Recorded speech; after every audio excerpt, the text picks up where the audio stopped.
Hola a todos, este es un pequeño video para aquellos que no pudieron acabar de conectarse y aquellos que quieren recordar un poquito lo que platicamos en la última sesión y que tiene que ver con la primer práctica que vamos a realizar, que le llamo práctica cero, porque es como la primer parte en realidad que correspondería en otro momento pues más a la parte de campo y que es el trabajo de campo y los métodos de recolección.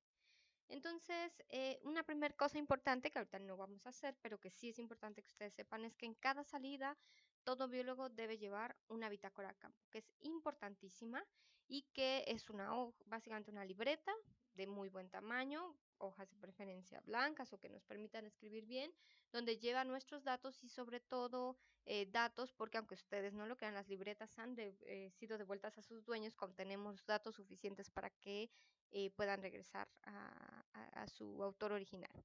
Y normalmente investigamos previamente algunas cosas. Un biólogo no puede llegar a su sitio de estudio sin saber ni en qué estado de la república está, ni qué ambiente es, ni qué otros acompañantes hay. Entonces, tienen que averiguar siempre, previo a la salida, una serie de datos importantes. Ahora, la libreta se escribe para nosotros, la tradición es con lápiz, porque normalmente trabajamos en ambientes acuáticos y que pueden salpicar o mojar esta libreta y la pluma se corre. Entonces no hay nada más seguro que usar lápiz. ¿Cuál es la importancia de la bitácora? Y esto platico una experiencia real que tuvimos en una salida de campo hace varios años, y es que al estar observando el material encontramos esto.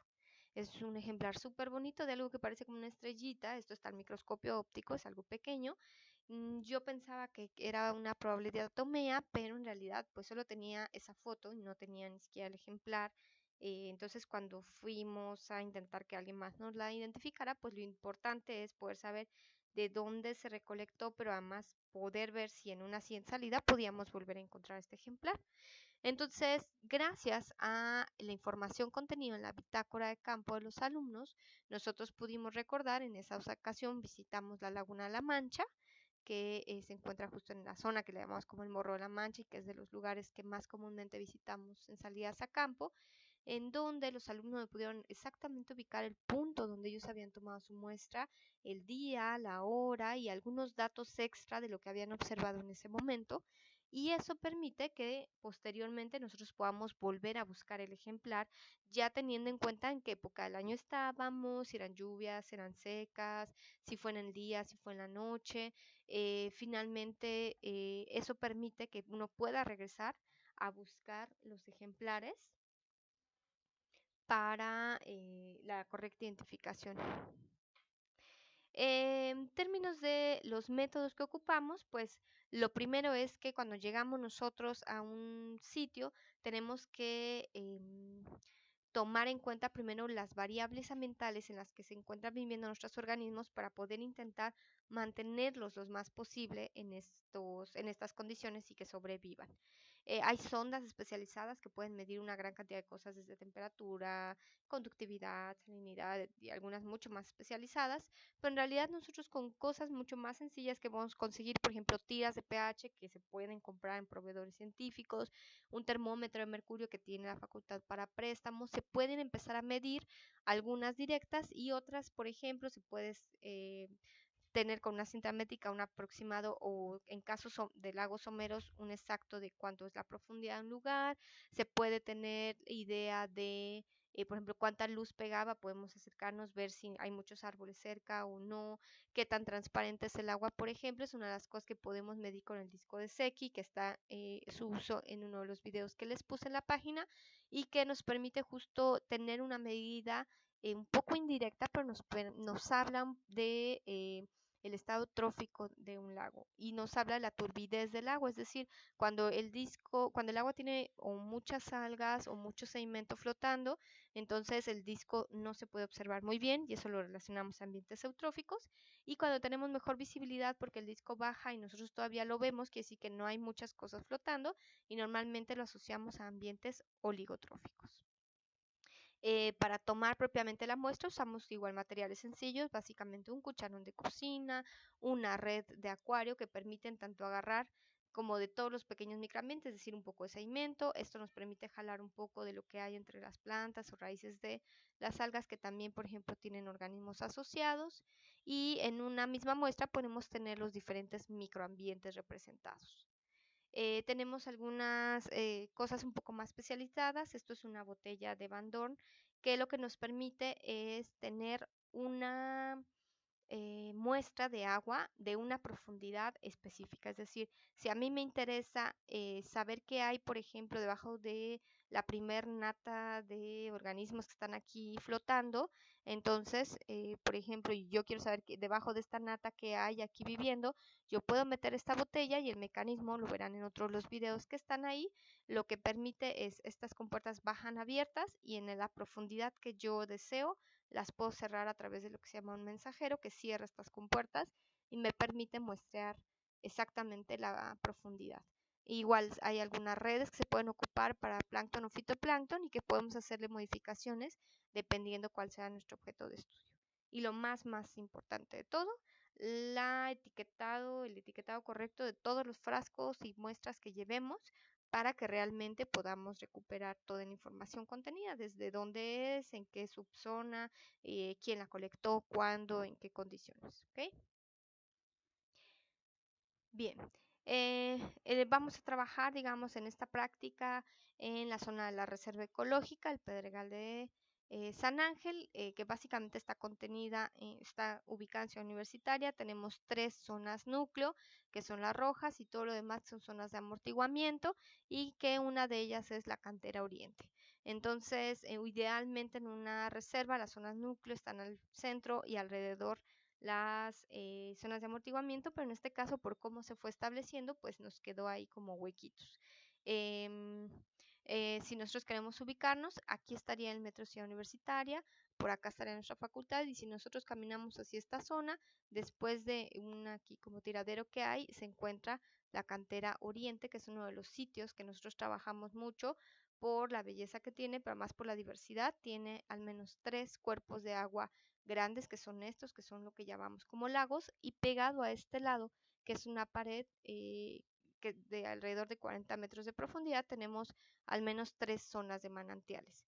Es una cantera, como su nombre lo dice, se ocupó para extracción de material durante mucho tiempo, y por eso, digamos, si uno se para aquí, después de esto viene una pared de 40 metros de profundidad, y abajo de esa zona se para la extracción porque justo se llega como al manto freático. Estos manantiales de aquí más o menos los dividimos como en el 1, 2 y 3, y aquí los diferentes lagos, y se cree que todo el agua que se capta en Ciudad Universitaria, una buena parte viene aquí a aflorar a través de los manantiales. Entonces, dentro de la cantera podemos tener los manantiales, donde vemos cómo sale el agua a través de las rocas, los lagos, que son mucho más grandes. Los manantiales suelen ser más pequeños, más oligotróficos, no tienen tanta materia orgánica. Los lagos suelen tener mucho más, y lo que lo conecta pues son pequeñas zonas que llamamos, digamos, como pequeños ríos. Entonces, lo que vamos a hacer para esta práctica es un ejercicio de mucha prospección y de mucha imaginación de cómo detallaríamos cómo sería nuestra salida de campo. Entonces, voy a hacer un poco más pequeña, no, quiero obtener esta imagen completa. Entonces, nosotros podríamos tener aquí algo que representa como un reloj de arena. Si se dan cuenta, estoy en la pestaña de la práctica 0. Abajo les dejé los videos que pueden ustedes ver.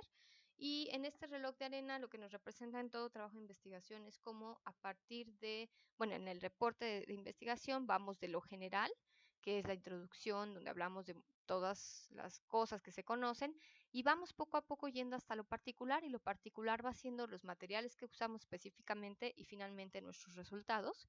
Y después de los resultados nos volvemos a ir de lo particular ahora hacia lo general. Discutimos normalmente primero lo que encontramos y después vamos a hablar de lo que otras personas han hecho, y entonces nos vamos otra vez de lo particular a lo general. Aquí les estoy especificando qué es lo que espero que tengamos para este reporte. Entonces, En Edmodo, en la carpeta de laboratorio, está la práctica modelo, que la voy a poner acá también, y que es uno de los documentos que tienen que tener ustedes a la mano para poder estar realizando el reporte. Tenemos entonces que para la introducción les digo que tiene que ser breve, pero considerando todos los subtemas que se piden. Y estos son los subtemas que pido. En este caso pido un poquito que nos hablen de las generalidades de la reserva y un poco de geopedregal, cantera oriente y jardín botánico. Acuérdense, cada párrafo lleva su respectiva cita y estas citas se ponen al final en las referencias. Aquí en las referencias que yo les pongo son al menos un par de cosas de bibliografía que sí les pido que consulten, más otra que ustedes quieran buscar, pero recuerden, las referencias son especializadas. Entonces, la introducción no debe de tener más de una, cuando mucho 2 páginas de largo, en realidad es corta. Y acuérdense que los objetivos son el último párrafo de la introducción y el objetivo ustedes lo redactan. Qué tan ambicioso quieren que sea es dependiendo de ustedes. Les pueden poner algo como nada más el objetivo es aprender a muestrar, pero pueden poner que el objetivo es empezar a ver cómo funcionan los ecosistemas de la cantera oriente y eso también se vale. Vamos a hacer un ejercicio de escribir lo más parecido realmente a cómo realmente haríamos un reporte. No les pongo, por tanto, aquí el objetivo, se lo redactan ustedes. Materiales y métodos, aquí les especifico qué es lo que tendrían que incluir. Recuerden que van redactados, no enlistados, eso es algo importante. Y se tiene que, en este caso, hacer un trabajo de, otra vez en el equipo, discutir. Por ejemplo, primero, ¿cuándo y en qué orden se visitó cada sitio? Considerando estos 3 que les pongo acá. ¿Cómo se llega de uno a otro? Si caminaron, si tomaron una ruta del Pumita, cuánto tiempo estuvieron en cada uno. Imagínense qué es lo que harían en cada sitio, cómo son, dónde están, y eso lo van a poner aquí. Van a meterse al Google Maps, a ver cuánto tiempo harían caminando, cuánto en carro, y eso va a servir para que escriban todo esto, y lo vamos a escribir en pasado, como normalmente lo hacemos. Y por equipo igual van a diseñar y explicar cuántos y cuáles cuerpos de agua la cantera orienta van a muestrear y cómo lo hicieron. Tal vez ustedes deciden que prefieren hacer una comparación entre los lagos, por ejemplo, entre los lagos de eh, entre los 3 manantiales, por ejemplo, que hay, o quieren más bien comparar entre un manantial y en un lago, o quieren tomar muestras de todo. Eso queda, digamos, a la imaginación de cada equipo, pero aquí me tienen que detallar cuáles y explicar cómo van a trasladar las muestras al laboratorio, qué tipo de frascos, si van a ocupar la hielera que les recomienda en el manual. Eso es importante, que todo eso se imaginen cómo lo harían realmente y lo pongan en pasado. Para los resultados, lo primero importante, tiene que haber un párrafo inicial. No podemos empezar resultados directo en una tabla o una gráfica. En donde nos redacten, en este caso les pido, en resumen, cuántas muestras se tomaron. Después les voy a pedir que incluyan un mapa a la cantera oriente, indicando exactamente dónde fueron los puntos que decidió mostrar. Pues yo decidí mostrar este litoral de este lago, por aquí voy a tomar muestra de un manantial y para esto se van a apoyar mucho en este libro que es la guía ilustrada de la cantera oriente, donde se encuentran mapas, referencia, fotos y demás, y pueden buscar más información, hay artículos, hay tesis, aquí sí voy a valer tesis porque hay muchas tesis que realmente les pueden dar muy buena información y justamente de aquí y de algunas tesis o artículos es donde ustedes también pueden sacar el tercer punto de sus resultados que les pido y es una tabla de las condiciones ambientales medidas y observadas en los cuerpos de agua que ustedes decidieron muestrear. Eso es bibliográfico, es decir, algunos de estos datos vienen en cantera, digo en este libro de la cantera, otros los podrán encontrar en tesis, lo que encuentren. Si solo encontraron datos de pH y luz, bueno, eso los ponen. Y esto pues es, digamos, buscando que sean realmente para los cuerpos de agua que ustedes tomaron. Esos son y bueno, me tienen que poner de dónde lo sacan, las cosas que irían en resultados. En la parte de discusión iría, digamos, ya aquí es importante otra vez, es redactada, no es un cuestionario, bueno, aquí están cómo se hacen, las tablas llevan un encabezado que dice el número de tabla y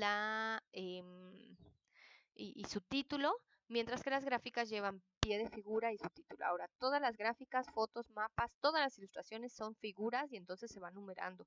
No es gráfica 1, imagen 1, mapa 1, no, todos son figuras. Entonces es figura 1, mapa de tal cosa, figura 2, gráfica de tal cosa, figura 3, fotografía de tal cosa, ¿ok?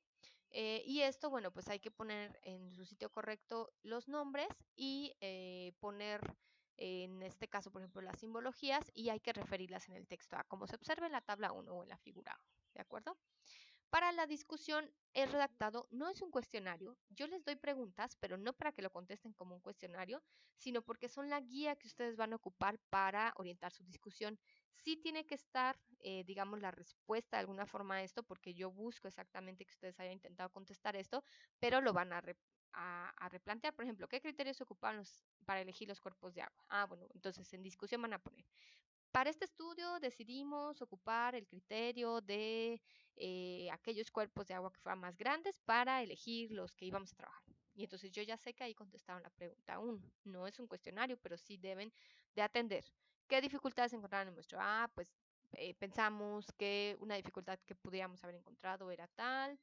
eh, Tal vez tuvimos algún problema para el traslado de las muestras, tomamos muchas y la hielera no cabían. O sea, piensen todas las cosas que podrían pasar en esta situación. Entonces, lo que vamos a hacer es un ejercicio grande en esta parte de imaginar cómo sería realmente este trabajo.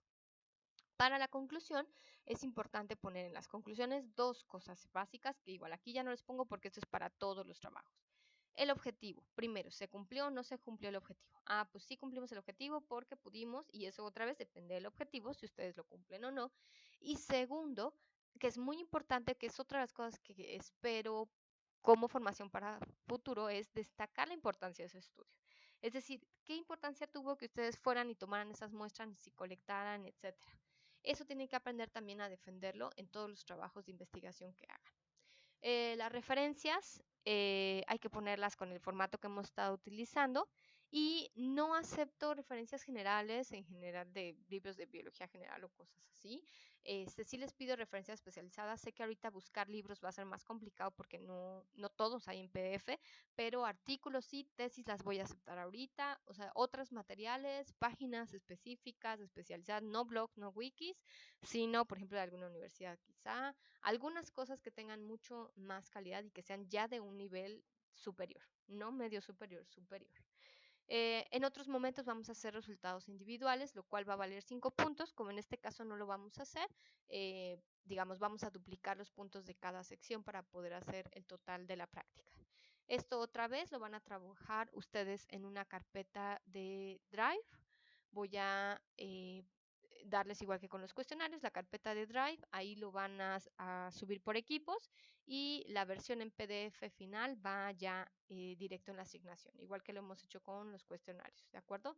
Espero que la práctica sea no el pegar pedazos, sino por eso lo pido en Drive, para poder ver que todos estén incluyendo de todo y lo que espero es que entre todos los del equipo se puedan comunicar por la vía que ustedes prefieran y hacer una discusión que enriquezca realmente ese trabajo, que realmente se sienten a discutir dónde quieren muestrear, dónde no, por qué sí, por qué pudieron tuvieron dificultades, en qué carro iban a ir, pero si nadie tiene carro, entonces en el Pumita, pues entonces mejor caminamos, que sea una discusión que permita para ustedes también tener una retroalimentación primero entre ustedes y ya después la que yo pueda hacer. De inicio, espero entonces este trabajo para el miércoles y el miércoles vamos a evaluar si podemos seguir con esta dinámica o si nos estamos yendo muy rápido y tenemos que hacer un poco como más de tiempo para el caso de los reportes. Pero vamos a empezar así y cualquier duda seguimos en contacto vía Edmodo.